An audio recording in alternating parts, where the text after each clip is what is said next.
안녕하세요. 저는 50대의 평범한 여자입니다. 저는 꽃을 다루는 일을 하고 있는 플로리스트입니다. 이 분야에서 배우기도 일찍 배웠고 남의 집 가게에서 알바하며 내 돈 마련에 내 가게 차린 게 벌써 30년이 되어가네요. 일이 그닥 바빴던 것은 아닙니다. 직업의 특성상 주 재료인 꽃을 사기 위해 새벽 일찍 시장을 주기적으로 나서는 것이 가장 일이라면 큰일이었고, 그 외엔 가게 안에서 꽃을 만들면서 나름 시간적인 여유를 늘 갖추며 살아왔어요. 제 가게를 사무실, 그리고 휴식의 공간으로 생각하고 찾아주는 주변 이웃이나 친구들 덕분에 꽤나 많은 사람들 간의 추억을 남긴 곳이기도 했습니다. 저는 딸들이 둘이 있어요. 제 나이가 50이 넘었다 보니 저희 애들도 벌써 대학 다 졸업하고 자기 밥벌이는 알아서 잘하는 직장인이 되었습니다. 아이들이 어릴 적에는 엄마의 손길이 많이 필요로 하기 때문에 제가 육아에 보다 많은 비중을 쏟으며 살았는데요. 제 꽃집이 있다 보니 이 가게는 저의 일터이자 아이들을 코앞에 두고서 지켜볼 수 있는 저만의 작은 키즈 카페 혹은 집이 되었었어요. 학교 끝나면 엄마 하며 가게 문을 열고 들어오던 딸아이들이 나이를 조금씩 먹어가면서도 엄마의 꽃집을 어릴 적 흙놀이하며 놀았던 놀이터 마냥 좋아라 했고, 그렇게 찾아와 제가 꽃 만지는 모습을 보며 호기심 가득한 눈으로 쳐다보던 아이들의 얼굴이 사랑스럽기도 했어요. 손님이 막 바글바글한 그런 매장은 아니었기에 일하다 가끔 아이들 숙제도 봐주고 놀아주기도 하고, 그러면 아이들은 너무나 좋아라 했어요. 엄마가 일도 하고 자기도 갈 시간을 보내주기도 하니 제가 세상에서 가장 친절한 엄마라며 학교에서 받아오는 칭찬 스티커를 그렇게 제 팔뚝에다가 붙여대곤 했었어요. 딸들이 뛰어노는 화목해 보이는 꽃집이라며 동네에 좋게 소문도 나서 동네 주민들만큼은 제 고객으로 꽉 잡고 살 수 있었죠. 이렇게 좋은 줄 모르고 시작했던 꽃집은 사실 제 젊은 날의 결실이기도 했어요.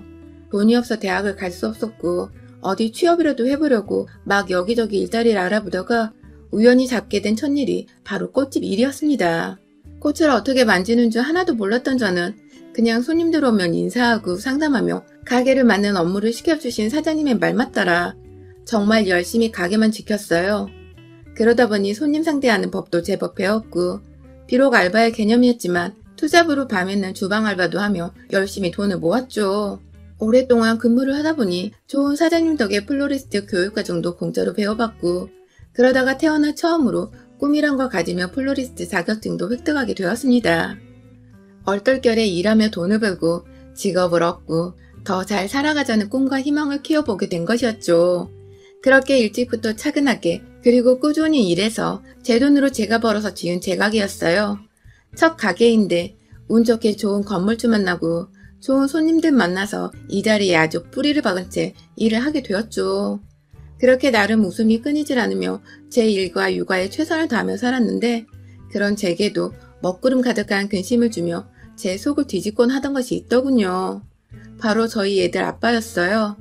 사람은 참 괜찮은 사람이었습니다. 자주는 절대 아니었지만 어쩌다 제 가게에 찾아오는 날에는 매장 주변 거리까지 쓸어주며 청결하게 가꿔주려 도와주던 사람이었고, 딸들이 아빠를 잘 따르는 모습이 보이니 동네 사람들에게도 살갑고 다정한 아빠로 비춰졌죠. 밖에선 애들한테 늘 잘하고 두 손에 꼭 끼고 다니니 그 당시에 없던 딸바보란 말들이 먼저 남편에게 쓰여졌을 정도였답니다. 하지만 이런 사람이 제 앞에서만큼은, 그리고 집에서만큼은 늘 달라졌어요. 남편은 타 지역 동네 구청에서 일하는 공무원이고 앉아서 일하는 사무직이다 보니 딱히 체력이 필요로 하는 직업은 아니었습니다. 그럼에도 사무직도 정신적인 스트레스를 받을 일이 있을 수 있고 또 주민들 민원 등 머리 쓸 일이 많을 테니 전 단 한 번도 남편의 직업과 일을 무시한 적도 쉽다고 여겨본 적도 없었어요. 하지만 남편은 제가 그런 마음을 내심 품고 있지 않을까 하는 오해를 은연중에 드러내곤 했습니다. 사실 제가 가게를 차리던 당시엔 이미 남편과 결혼을 한 상태였거든요. 첫째 아이를 가지기 딱 직전이었던 것 같아요. 결혼을 했다고 해서 남편의 도움을 받은 것도 아니었고 오로지 제 발품을 팔아 가게를 알아보고 돈을 지불해 인테리어까지 다 마친 제 손으로 거쳐간 가게였습니다. 옆에서 남편은 단지 콧방귀 좀 꼈던 것 같아요. 와이프가 꽃집 한다는 소리를 꺼내기 좋아했던 남편은 그저 남들 눈에 저희 부부가 어떻게 비춰지는 것에만 흥미가 있었을 뿐 정작 제겐 여자가 꽃 팔아서 얼마나 벌어 남기겠냐며 장사를 시작하기 전부터 힘 빠지는 소리를 해댔어요. 뭐 다행히 제가 이런 실없는 소리를 듣고 상처부터 받는 성격이 아니었던지라 좋게 좋게 무시하고 넘어갈 수 있었고요.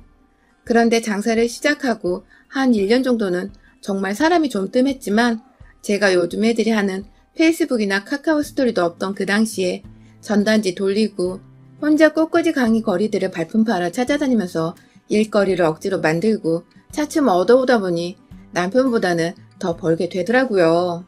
아무래도 그 시절 공무원 월급보다야 비록 꽃 파는 일이라도 사업에서 키워가던 제가 더 여유롭게 벌어올 수 있었던 거죠. 그러자 남편은 저 때문에 기가 죽겠다는 죽는 소리를 자주 꺼내기 시작했어요. 저 하나로 인해 돈 벌 기분이 안 난다고. 남자가 기껏 밖에서 열심히 일을 해와도 꽃이나 파는 여자보다 못 번다는 사실을 누가 받아들이겠냐며 술을 마셨다 하면 집 앞에서 제 욕을 하느라 현관 문턱을 넘지 못했어요. 남들은 와이프가 돈을 잘 벌어오면 그렇게 예뻐 죽겠다고 하던데 우리 집은 왜 사랑하는 사람을 두고서 이리도 얄팍한 자존심부터 내세우고 있는지 이해하기 사뭇 힘들었습니다. 자연스레 아이를 임신했는데도 남편은 겉으로만 돌았고 큰 딸아이는 태어나서도 한참을 아빠에게 관심도 받지 못한 찬밥 신세가 되었어요. 아이에 대한 남편의 무관심이 어느 순간 다 저 때문인 것 같더군요. 제가 일을 해서 남편의 자존심이 긁혔고 그 때문에 내 새끼가 아버지로부터 외면을 받는 게 아닌가 싶어 오만 가지 죄책감에 사로잡히기도 했었습니다. 그러다 남편이 조금은 나아지는 사건이 발생했어요. 철밥통이라는 그 공무원 남편이 일하다가 정말 거의 잘릴 뻔한 적이 있었거든요. 구청 안에서 일하다가 주민과 무슨 큰 문제가 있었던 건지 민원신고를 대량으로 받는 바람에 상사한테 불려가 사유서를 썼고 천만다행히게도 잘리진 않고 몇 개월 간복만 되는 정도로 일이 마무리되었어요. 나중에 남편이 털어놓은 말이긴 한데 당시 남편으로서는 그 일이 청천벽력같이 느껴졌었다고 해요. 당연히 죽을 때까지 자신을 먹고 살릴 일이라 여겼는데 어느 순간 성질을 제어하지 못하고 민원에 반박했다 일이 커진 바람에 간부까지 되었다며 앞으로는 진짜 죽은 듯이 조용히 살아야겠다고 하더라고요. 그제서야 감봉된 가장이 뒤에서 꾸준히 돈을 잘 벌어오는 저의 중요성, 아니 필요성을 느꼈는지 남편은 제가 일을 하는 것에 대해 무척이나 떠받들어 주기 시작했고 그 덕에 남편도 이제 정신을 차린 것 같아 전 아이를 키우며 일에 더 몰두를 잘 할 수 있었어요. 진작에 좀 이럴 것이지 왜 그리 삐딱하게 와이프를 바라보며 지내는가 싶어서 남편과 잘 지내는 동안 하소연도 많이 했고 울기도 많이 울었습니다. 남편은 뒤늦게야 자신의 행동들에 부끄러움을 느끼고는 제 앞에서 다신 배우자를 무시하거나 마음 다치게 하지 않겠다고 참여하는 모습을 보였어요. 딸아이도 잘 보살펴 주었고 뒤늦게야 사랑을 쏟아부어 줄 수도 있게 되었어요. 처음이 서툴 뿐이었지 한번 딸아이에게 사랑을 베풀자 점점 이 사람은 대담해져 어디서든 딸아이가 없으면 안 될 정도로 마음이 홀라당 아이에게 빠져 있었죠.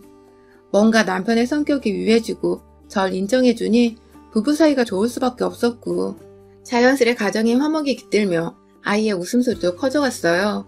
그 사이 둘째 딸아이도 태어났고 우리 네 사람은 그렇게 온전히 가족의 완전체 형태를 갖춘 채 앞으로 잘 살 일만 남았다 여겼죠.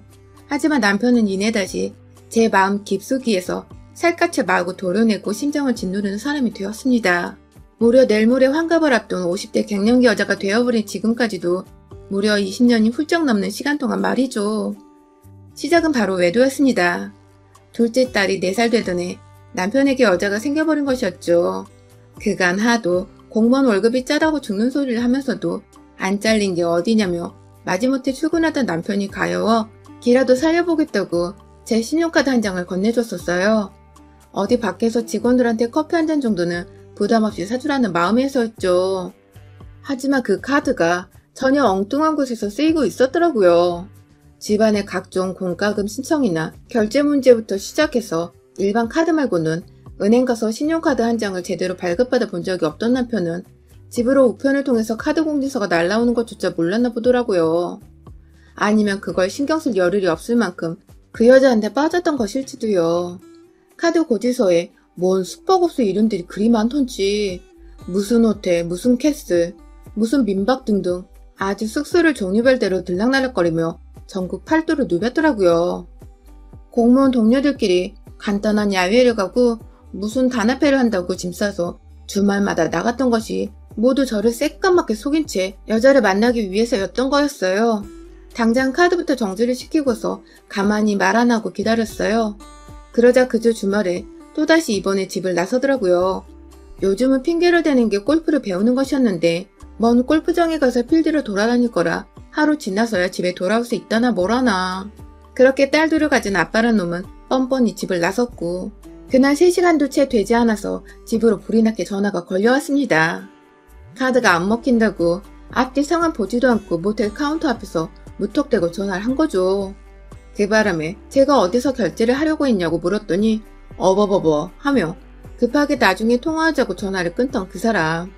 뭐 이런 무식하고 대책 없는 뽀대 안 나는 남자와 결혼을 했나 싶어서 뒤늦게야 제 인생이 통째로 후회가 다 되었습니다.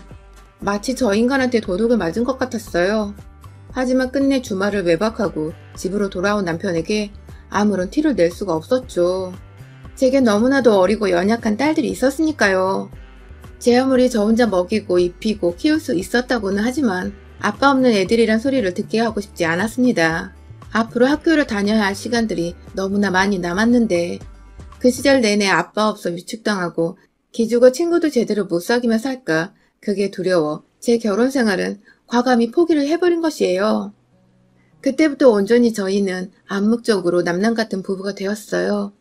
남편은 제가 본인이 바람피는 사실을 모른다 생각하고 있었지만 카드를 정지시킨 것만으로 기분이 너무 나빴는지 절 모르는 척하며 삐져지내다가 일주일 정도 지나서야 슬금슬금 밥주라고 말을 걸더라고요. 물론 그 후에도 밥주란 말만 할 뿐 제게 이렇다 할 스킨십이나 애정 표현이 아무것도 없었습니다. 그건 저 역시 싫은 게 마찬가지였고요. 쇼윈도 부부로 살 이유가 없는 평범한 사람들인데도 불구하고 저는 아이들을 위해 남편이 필요했고 남편은 그저 집에 오면 밥 차려주고 그나마 돈이라도 벌고 있는 와이프에게 용돈이라도 구걸할 수 있었으니 필요에 의해 철저히 함께 살았던 것 같아요. 남편은 돈이 필요하면 가게에 찾아와 제 일을 도와주고 오다가다 마주치는 이웃들께 우리 와이프 잘 부탁드려요 하면서 아양 아닌 아부를 떨어줬고 그 모습이 너무 가증스럽고 얄미웠지만 그런 저희 부부를 아무것도 모른 채 보기 좋다고 칭찬해 주시는 이웃분들의 말씀에 저도 따라 웃음을 지을 수밖에 없었습니다. 이 동네 이 가게 모두가 제 손님들이었는데 소문 한번 잘못 났다가 괜히 남아있는 제 전부인 가게까지 피해가 갈까봐 걱정이 되었거든요. 그 사이 아이들은 자라났고 아이들의 눈에는 저희 부부가 훤히 들여다 보였을 겁니다. 특히 저희 큰딸은 늘 제게 언제든 엄마가 원하면 홀로서기를 할 수 있도록 응원하겠다는 말을 학생 때부터 해주곤 했어요. 그 어느 말보다 제게 힘이 됐고 고마웠던 말이었죠. 그러다가 얼마 전 큰 딸아이가 결혼을 하게 되면서 이제 작은아이만 시집을 보내면 진짜로 이 지긋지긋한 결혼 생활을 끝내버려야겠다고 다짐을 하고 있던데 저희 남편이 저를 도발하기 시작했어요. 글쎄 최근 들어서 저희 남편을 보았다는 손님들이 많아진 것입니다.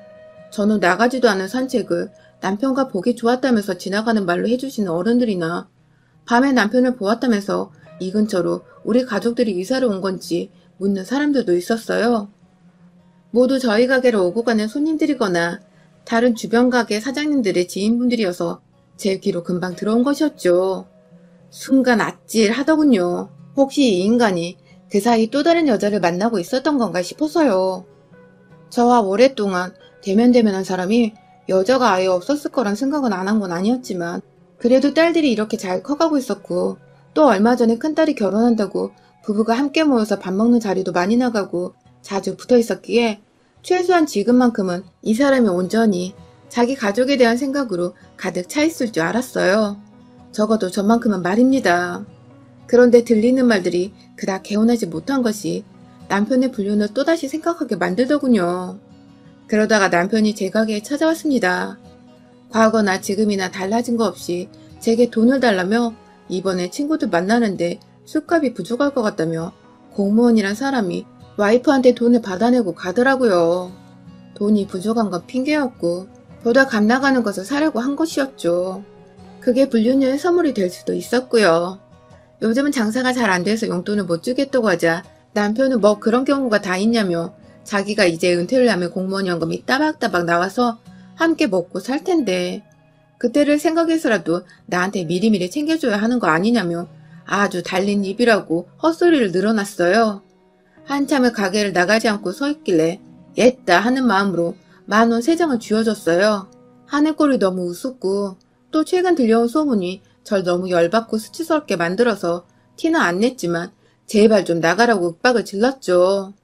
중얼거리만 나간 남편은 그날 하루 내내 전화도 없고 잠잠했습니다. 저는 가게 일을 마무리하고 퇴근을 하려는 도중 동네 가게 사장님들과 함께 우르르 몰려서 인근에 있는 마을의 단풍들을 구경하러 갔어요.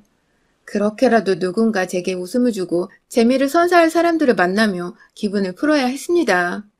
그래야만 내 인생이 덜 외롭고 덜 실패한 것이라고 생각을 할 수 있었거든요. 그렇게 사장님들과 예쁘고 알록달록한 막 빛깔이 만개한 듯한 단풍들을 구경하며 길다랗게 느려진 빌라촌의 큰 길목을 천천히 걷고 있었는데요.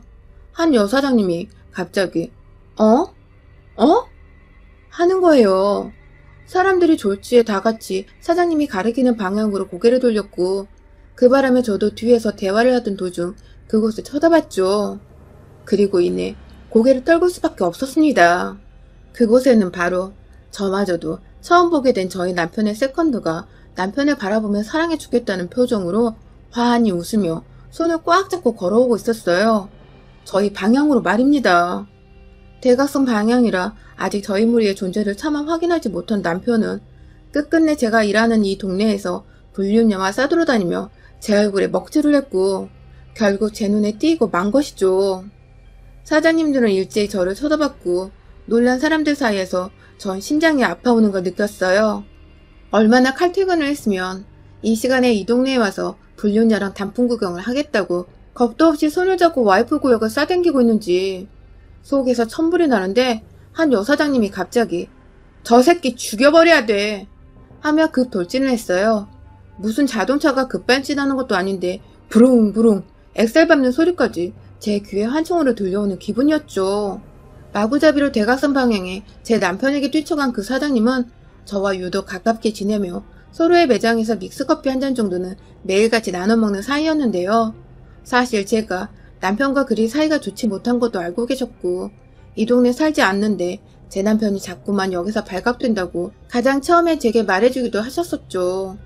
대충 상황이 파악되셨는지 옆에 있는 게 불륜녀지? 하며 다가가시니 주변에 있던 여사장님들이 일제히 분노하기 시작하셨죠. 그러니까 우리가 지금 불륜 현장을 먹고 간 거야? 하면서 일제히 또 첫 선두로 나선 사장님을 따라 우르르 몰려가신 사장님들.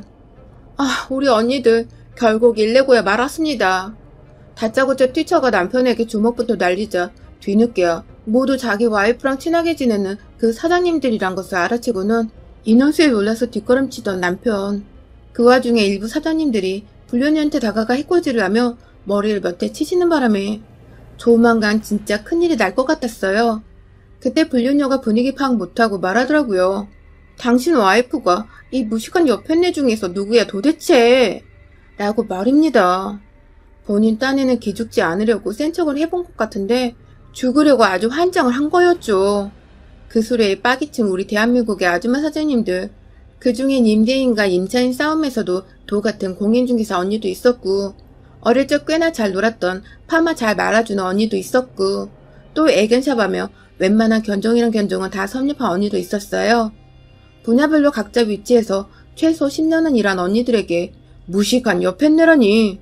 순간 좀비들이 우르르 몰려나오던 영화 부산행의 한 장면처럼 우리 언니들뿐만 아니라 빠기친 저까지 모두가 그 불륜녀에게 달려들었고 순식간에 동네 길가가 난장판이 되어버렸습니다.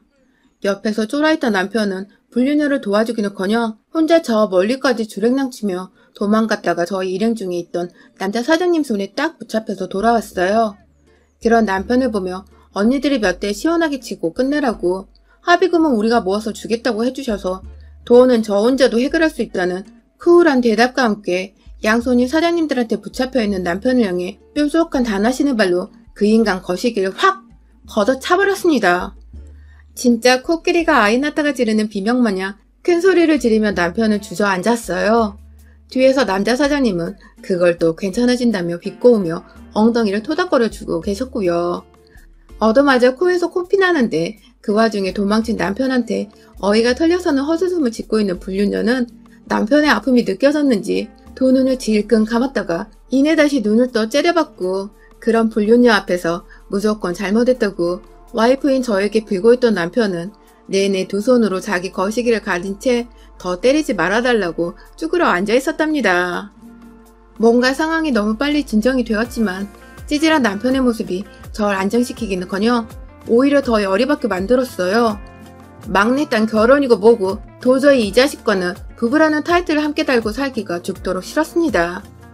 그래서 그날의 수많은 증인들을 뒤에업고 저는 이혼 소송을 걸었답니다. 남편에게 위자료 소송을 걸고 그간 용돈을 준 것만 제가 생활의 보탬이 되었던 것까지 싹 다 수고를 쳐서 남편이 공무원으로 받아낼 연금을 나눠 갖게 할 재산분할 소송도 걸었어요. 차마 공무원이라 파면을 시키고 싶었지만 딸들을 생각해서 정말 망나니 아빠가 되는 것만큼은 마지막 배려로 참아줬습니다. 대신 전 받을 거 다 받고 가게 일은 열심히 하며 그 와중에 상간녀한테도 위자료 소송을 걸었고요. 글쎄 알고 보니 불륜녀가 최근 제가 사는 동네로 이사를 왔더라고요. 그 바람에 불륜녀 집에 들락날락 한다고 남편이 동네 사람들 눈에 자주 띄었던 것이었고요. 와이프가 활동하는 주 범이란 걸 알았으면 미리미리 조심을 했어야 하는데 얼마나 와이프 알기를 우습게 알았으면 대놓고 단풍 본다고 불륜녀 손을 잡고 활기를 쳤나 싶어 솔직히 이 인간 인생을 확 다 조져버리고 싶었답니다. 하지만 이미 월급은 월급대로 불륜녀한테 써버리고 믿을 건 연금밖에 없었던 우리 공무원 남편놈의 그 연금을 제가 가져오게 된 것만으로 전 뭐 할 건 다 해본 기분이네요. 여러분의 생각은 댓글로 남겨주세요. 오늘도 시청해주셔서 정말 감사합니다. 안녕하세요. 저는 20대 후반 여자입니다. 이 이야기는 저의 이야기도 포함되어 있는 이야기지만 대부분의 이야기는 저희 엄마의 시집살이에 대한 이야기예요. 저희 엄마는 제 나이쯤에 아빠를 만나셨대요. 성실하고 자상한 아빠의 모습에 엄마는 반해서 결혼까지 하게 되었다고 합니다. 저희 아빠는 정말 좋은 사람이에요. 저에게도 정말 자상하고 항상 아낌없이 사랑을 주시는 분이랍니다. 그런데 저희 아빠는 장애가 있으세요. 제가 어렸을 때라서 기억은 안 나지만 아주 큰 사고를 당하셨다고 하더라고요. 그래서 두 다리를 사용하지 못하게 되셨다고 해요. 그것 때문에 정말 많이 힘든 시간을 보내셨지만 저와 엄마를 책임지겠다는 마음 하나로 지금까지 열심히 할 수 있는 일들을 하고 계신답니다. 그리고 아빠의 어머니, 저에게 친할머니인 분은 찐으로 친할머니는 아니에요. 할아버지가 재혼을 하신 거라서 아빠에겐 새어머니인 거죠. 그래서 아빠는 다른 형제들과 많은 차별 대우를 받으셨다고 하더라고요. 그런데도 아빠는 할아버지도 할머니도 형제들도 미워하지 않았어요. 저를 낳고 나서 자기 자식이 얼마나 예쁜지 아니까 어느 정도는 이해를 하시려고 노력하시는 게 보였어요. 그리고 저희 집은 할머니와 엄마가 같이 할아버지가 해온 음식점을 이어받아 하고 있었어요. 몇십 년 된 음식점이라 맛집으로 소문난 한식집이었습니다. 그런데 할머니는 아예 음식을 못 만드셔서 엄마와 주방 이모가 모든 음식을 만드셨습니다. 솔직히 할머니는 왜 가게에 나오시는지도 잘 모르겠어요. 카운터에 앉아 맨날 졸면서 왜 거기에 앉아있는지 참 딱 봐도 돈을 빼먹을 셈 같더라고요. 아직까지 할아버지가 돈 관리를 하고 계셔서 일부러 조금씩 몰래 빼서 자기 용돈으로 쓰는 것 같았어요. 그런데 그렇게 돈을 빼갈 거면 계산이라도 잘하든가. 맨날 계산도 제대로 못해서 할아버지한테 들킨 적이 진짜 하루 이틀이 아니었어요. 그러면서도 계속 그러고 사는 게 정말 신기할 정도였다니까요. 다른 집보다 시어머니와 며느리가 붙어있는 시간이 많은 저희 집은 진짜 하루도 조용한 날이 없었습니다. 엄마는 항상 뭐든지 건강한 음식을 만들기 위해서 엄청 노력을 하시는 반면 할머니는 계속 반찬을 재활용하라면서 저희 엄마를 혼내고 때리셨어요. 저희 엄마는 맨날 그렇게 혼나고 맞으면서도 할머니 몰래 새 반찬 새 음식으로 절대 반찬을 재활용하지 않았습니다. 우리가 먹고 살 수 있는 건 손님이 계속 찾아와 주시기 때문이야. 그런데 그런 분들한테 나갔던 음식을 다시 재활용해서 드리면 안 되는 거야. 돈을 조금 벌더라도 좋은 음식, 청결한 음식을 내드려야지. 그래야 손님들도 믿고 또 찾아와 주지. 항상 혼날 걸 알면서도 왜 그러냐는 제 질문에 엄만 항상 이렇게 말씀을 저에게 해주셨어요. 진짜 아빠도 엄마도 법 없이도 잘 지키고 사실 성실한 분들이셨고 또 저에겐 자랑스러운 부모님이셨습니다. 그런데 나쁜 짓은 혼자 다 하는 할머니는 그런 엄마가 싫으셨나 봐요. 자기가 맨날 돈을 훔쳐가 놓고 할아버지에게 걸리면 혼나기 싫으니까 매일 저희 엄마 탓을 하면서 거짓말까지 해댔어요. 그래서 저희 할아버지는 엄마를 맨날 혼내셨습니다. 저는 할아버지도 이해가 안 되는 게 맨날 할머니 거짓말에 속으면서도 계속 할머니를 믿어주는 거예요. 그래서 하루는 어린 제가 가게에서 본 걸 할아버지에게 말씀드렸어요. 할아버지, 돈 빼간 거 할머니예요. 저희 엄마가 아니라. 진짜냐? 그러자 할머니는 제 머리를 때리면서 어디 거짓말을 하냐며 욕을 하셨어요. 할아버지는 할머니가 팔짝 뛰니까 그냥 그렇게 넘어가시더라고요. 저는 너무 억울해서 눈물이 났어요. 엄마는 놀라서 주방에서 달려오셨고 저에게 어른들만의 일이니 너무 신경 쓰지 말라고 저를 달래주셨습니다. 엄마는 그때 그럴 수밖에 없으셨더라고요. 알고 봤더니 할머니는 수시로 주방에서 저희 엄마를 폭행하셨고 혹시라도 그 폭행이 저에게 올까 두려워서 항상 참고 계신 거였어요. 저는 그때 초등학교 다니고 있어서 잘 몰랐어요. 항상 여름에도 긴팔을 입는 이유가 멍을 가리기 위해서였다는 걸 저는 정말 몰랐습니다. 그 사실을 알고 얼마나 울었는지 몰라요. 심지어 너무 심하게 맞아서 지금은 한쪽 귀가 아예 안 들리세요. 저는 성인이 되어 엄마의 귀를 고쳐드리려고 했지만 고칠 시기를 너무 놓쳐버려서 치료가 불가하다고 하더라고요. 이런 짓을 한 것도 용서를 할 수 없는 일이지만 더욱 용서를 할 수 없었던 것들이 있어요. 할머니는 항상 저희 아빠를 다리빙신이라고 욕을 하셨습니다. 아빠에게 대놓고 그렇게까지 말하지 않았지만 항상 엄마에게 아빠를 그렇게 불렀어요. 니는 다리빙신이랑 어떻게 사냐? 니가 다리빙신이랑 산다고 이 가게를 시아버지가 너한테 줄 것 같으냐? 절대 아니다. 이거 다 내 거고 내 자식 거야. 엄마는 가게에 욕심도 전혀 없는데도 이렇게 항상 인신고극을 해댔어요. 엄마는 그냥 가족들이 잘 먹고 살길 바랬고 또 오래된 가게가 사라지지 원치 않아서 열심히 일을 했을 뿐인데 할머니는 엄마를 정신적으로도 육체적으로도 항상 힘들게 만들었어요. 그래도 엄마는 아빠에게도 저에게도 힘든 내색을 하지 않으셨습니다. 그 이유는 아빠가 자기 자신을 원망하게 될까봐. 안 그래도 아픈 몸을 가진 사람이 마음까지 상처받을까봐 꾹 참고 견디셨다고 해요. 그렇게 죽을 만큼 힘든 시기를 보낸 부모님에게 저는 보답을 해드리고 싶어서 진짜 열심히 공부하고 또 공부했어요. 돈을 많이 벌어 호강시켜드리고 싶었거든요. 그래서 저는 남들이 부러워하는 명문대학교에 입학을 하게 됐어요. 그런데 저와 또래인 작은아빠의 자식은 공부를 진짜 더럽게 못했거든요. 저는 단 한 번도 학원 같은 거 다니지 않았는데도 성적이 항상 잘 나왔는데 반면에 작은아빠의 딸은 온갖 학원을 다니면서도 성적이 매번 밑바닥에서 기어다녔습니다. 그러니까 열이 받은 할머니가 저를 불러 야단을 치기 시작했어요. 네가 좋은 학교 갔다고 지금 잘난 척하는 거냐? 아니요, 저 그런 적 없는데요. 이게 어디 할머니한테 돈을 똑바로 두고 대들어? 할머니, 그냥 제가 좋은 데 가는 게 싫으면 싫다고 솔직히 말씀하세요. 이상한 트집 잡지 마시고요. 제 말에 양심이 찔린 할머니는 갑자기 제 머리채를 잡고 마구 흔들기 시작했어요. 저는 비명을 질렀고 저희 엄마는 완전 깜짝 놀라서 주방에서 달려나오셨어요. 어머니, 애한테 지금 뭐 하시는 거예요? 그래, 너 잘 나왔다. 얘 교육을 어떻게 시켰길래 애가 어른 무서운 줄 모르고 따박따박 대드는 거냐? 저는 진짜 제가 뭘 잘못했는지 모르겠어서 눈물이 났고 엄마한테 훌쩍거리면서 다 말했어요. 엄마, 주은이는 학교 다 떨어지고 나만 좋은 학교 들어갔다고 할머니가 나 이렇게 때린 거야. 엄마는 그 말에 완전 화가 잔뜩 나셨어요.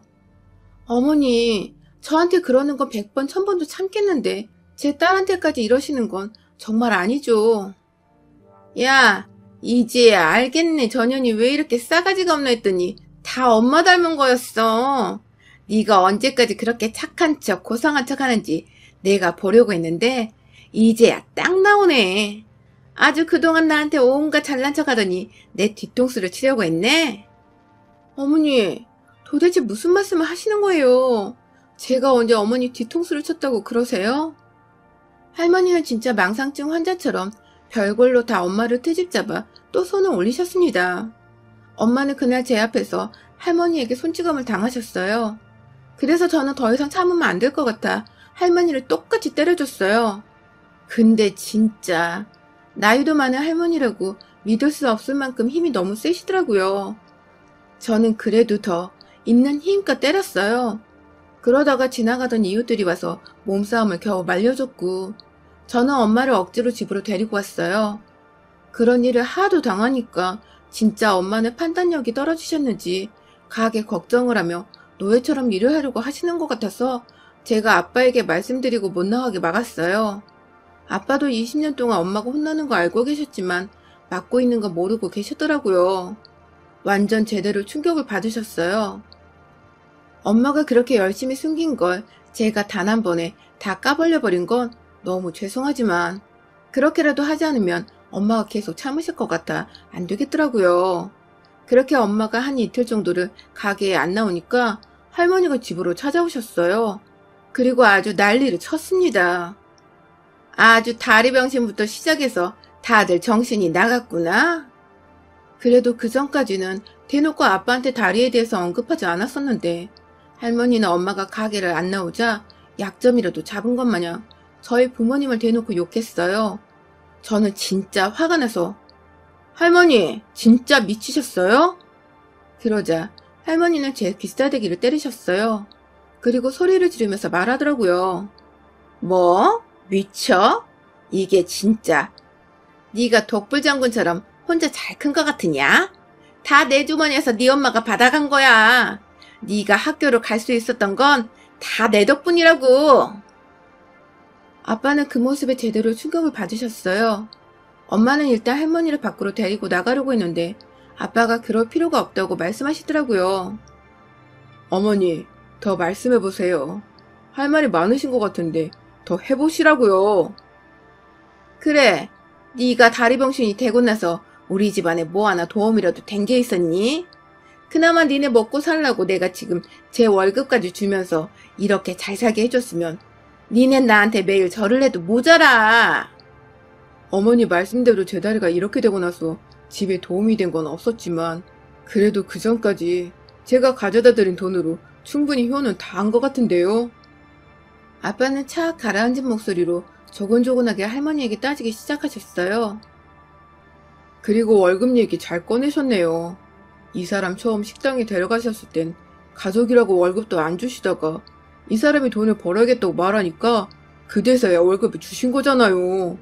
그리고 사람을 평균 15시간 이상 부려먹으면서 80만 원이 말이나 됩니까? 겨우 80이라니요. 너넨 가족끼리 돈 하면서 계산하고 살았냐? 진짜 무서운 쌍놈들이네. 그 정도도 너네한텐 감지덕지야. 지 주대도 모르고 어디서 돈돈거리고 있어? 할머니는 자기가 먼저 돈돈거려 놓고선 저희 부모님이 계산적이고 가족 돈을 떼먹는 막대먹은 인간이라며 욕을 하시고 또 저희 엄마의 어깨를 툭툭 밀치기 시작했어요. 그 모습에 저희 아빠는 제대로 열이 받으셨고 처음으로 소리를 지르셨어요. 그 사람한테 손대지 마세요. 그동안 제가 등신 같아서 몰라서 냅뒀지만 이제는 절대 안 참아요. 이야, 아주 연분났네. 연분났어 이 쌍것들. 니네 내가 아버지한테 다 말해줄 거야. 아주 니네랑 연을 싹 다 끊어버리려니까 그렇게 알아라. 할머니는 아빠가 불같이 화내시는 거 보시곤 당황하는 것 같았어요. 그러더니 저 말을 남기고 도망가 버렸습니다. 아빠는 그날 저와 엄마 앞에서 미안하다고 눈물을 보이셨어요. 미안해 여보. 내가 남편 노릇도 아빠 노릇도 제대로 못하고 당신이랑 지은이를 많이 힘들게 했네. 왜 말을 안 했어. 아니 내가 먼저 알아차렸어야 했는데 미안해. 엄마는 괜찮다며 속상하게 만들어서 또 상처받게 해서 미안하다고 저와 아빠를 따뜻하게 안아주셨습니다. 그렇게 저희 가족은 다시 일어날 준비를 시작하게 됐어요. 엄마는 일을 잘하기로 소문이 난 사람이라서 다른 가게에 금방 출근하시게 됐고, 저는 학교를 들어가기 전까지 열심히 알바를 하기 시작했습니다. 그렇게 한 달이 조금 안 될 무렵 저희 집으로 할아버지가 찾아오셨어요. 그리고 저희 아빠와 대판 싸움을 시작했어요. 할머니가 무슨 개수작을 부렸는지 할아버지는 다짜고짜 아빠에게 돈을 내놓으라며 멱살까지 잡으셨습니다. 자식 새끼라고 벌어먹고 살게 해줬더니 니네가 내 식당에서 돈을 빼돌려? 그러고도 네가 내 자식이고 장남이냐? 아버지, 무슨 말씀하시는 거예요? 저희가 무슨 돈을 빼돌려요? 지은애미가 내 가게에서 맨날 돈 빼가던 거 내가 모를 것 같으냐? 네 엄마한테 걸려서 결국 쫓겨난 거 내가 다 들었어. 아버지, 그게 아니에요. 시끄러워. 저희는 할아버지를 필사적으로 막았어요. 저는 너무 이해가 안 돼서 할아버지한테 말을 했어요. 할아버지도 다 아시잖아요. 할머니가 맨날 가게 돈 몰래 뺏어 쓰는 것도, 또 저희 엄마 때리는 거 다 아시면서 왜 맨날 저희한테만 이러세요? 할아버지는 잠시 아무 말이 없다가 다시 흥분하시면서 소리를 치셨어요. 니네가 나 죽을 때 신경이나 쓰겠냐? 그래도 내 마지막 옆자리를 지켜줄 사람이다. 저는 저 말 뜻을 이해하지 못했었는데 아빠는 알아들으신 것 같았어요. 결국 그날 할아버지와 아빠는 부자의 연을 끊기로 하고 모든 것을 정리하게 됐습니다. 나중에 아빠에게 여쭤보니 할아버지는 자기가 틀렸다는 걸 인정을 하지 못하는 사람이라고 하더라고요. 자존심과 자존감이 너무 강해서 자기가 잘못해서 문제가 생기면 항상 이런 식으로 회피하며 아빠 탓을 했다고 합니다. 진짜 황당 그 자체였어요. 자식들은 장가가고 시집가면 그만이라고, 자기 죽을 때 제일 슬퍼하고 울어줄 사람은 할머니뿐일 거라는데 제가 보기엔 진짜 아니었거든요. 할아버지도 알고는 있지만 현시부정을 하는 것 같았어요. 그 후로 저희는 진짜 친가 쪽과는 완전히 연을 끊었어요. 그리고 저희 엄마는 좋은 기회가 생겨서 작은 가게를 차리게 됐어요. 지인이 하던 가게를 넘겨받게 되었거든요. 월세도 3개월은 안 내도 되는 상황이라서 저희 가족은 다 같이 식당을 하게 되었습니다. 할아버지 가게와 거리는 걸어서 15분에서 20분 정도 걸렸어요. 조금 가까워서 좀 그렇긴 했는데 이 기회를 놓칠 수가 없어서 저희는 큰맘 먹고 자리를 잡게 됐어요. 그런데 어떻게 알고 연락이 왔는지 엄마와 같이 일하던 이모가 같이 일하고 싶다고 연락이 온 거예요. 그래서 저희는 이모까지 데리고 와서 장사를 시작하게 됐어요. 이모도 할머니의 갑질에 너무 힘들었다고 그러더라고요. 엄마가 나가고 나서 혼자 음식을 감당해야 하는데 돈도 제대로 안 줘서 완전 대판 싸우고 나왔다고 해요. 그래서 저는 받지 못한 월급을 받게 해주기 위해 대신 노동부에 신고까지 접수를 해주었고, 나중에 결국 다 받아낼 수 있었어요. 그리고 저희 식당이 시작되고 나서 싸고 맛있고 깨끗하다는 입소문이 제대로 타서 멀리서도 손님들이 찾아와 주시기 시작했어요. 그 반면 할아버지 가게는 음식 맛이 변하고 불친절하다는 소문이 금세 나서 점점 손님이 줄었다고 하더라고요. 그리고 올해 코로나로 인해 진짜 완전 문을 닫게 됐어요. 제가 최근에 지나가다 봤는데 진짜 문을 닫았더라고요. 아빠의 가족들이라서 이런 마음 가지면 안 된다는 거 아는데 솔직히 너무 속이 시원했어요.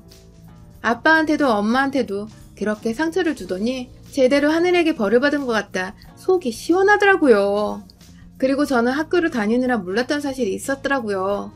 할머니가 몇 번 저희 집을 찾아와서 엄마 보고 다시 돌아와 가게에서 일을 하라고 했다고 했대요. 그래도 가족인데 가게 사정이 점점 안 좋아지는 거 보기만 할 거니?